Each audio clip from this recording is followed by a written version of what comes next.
اعوذ باللہ السمیع العلیم من الشیطان الرجیم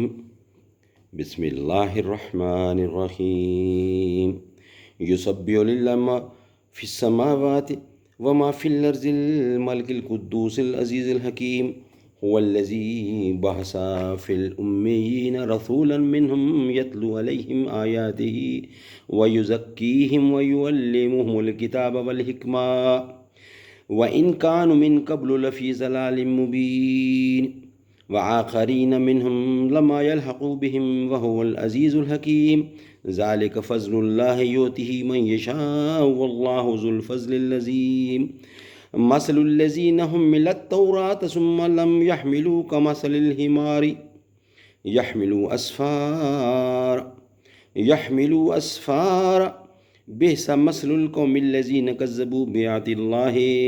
بآيات الله والله لا يهدي القوم الظالمين قل يا أيها الذين هادوا إن زعمتم أنكم أولياء لله من دون الناس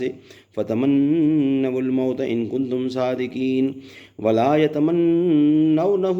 أبدا بما قدمت أيديهم والله عليم بالظالمين قل إن الموت الذي تفرون منه فإنه ملاقيكم ثم تردون إلى عالم الغيب والشهادة فينبئكم بما كنتم تعملون يا أيها الذين آمنوا إذا نودي للصلاة من يوم الجمعة فاسعوا إلى ذكر الله وذروا البيع ذلكم خير لكم إن كنتم تعلمون فإذا قضيت الصلاة فانتشروا في الأرض وابتغوا من فضل الله واذكروا الله كثيرا لعلكم تفلحون وإذا رأوا تجارة أو لهوا انفضوا إليها وتركوك قائما قل ما عند الله خير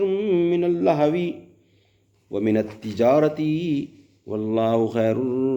الرازقين صدق اللہ العلی العظیم وصدق رسولہ النبی الکریم ونحن على ذلك من الشاہدین والشاکرین والحمد للہ رب العالمین۔ سورۃ جمعہ پارہ 28 قد سمی اللہ۔ سورۃ جمعہ مدینہ میں نازل ہوئی اور اس کی 11 آیتیں ہیں اور 2 رکوع۔ اللہ تعالیٰ سمجھنے کی، اس پہ عمل کرنے کی توفیق عطا فرمائے۔ سورۃ جمعہ آج اس لیے پڑھی گئی کہ آج جمعہ کا دن ہے اور جمعے کو صبح سویرے سورۃ جمعہ کی تلاوت کرنا بہت ثواب کا کام ہے، تو آپ بھی پڑھیے، اس پر عمل کیجیے۔ اللہ تعالیٰ اس پہ عمل کرنے کی توفیق عطا فرمائے۔ صلی اللہ تعالیٰ علی خیر خلقہ محمد وعلی آلہ واصحابہ وآل بیتہ وذریاتہ وازواجہ ومطہراتہ اجمعین برحمتک یا ارحم الراحمین۔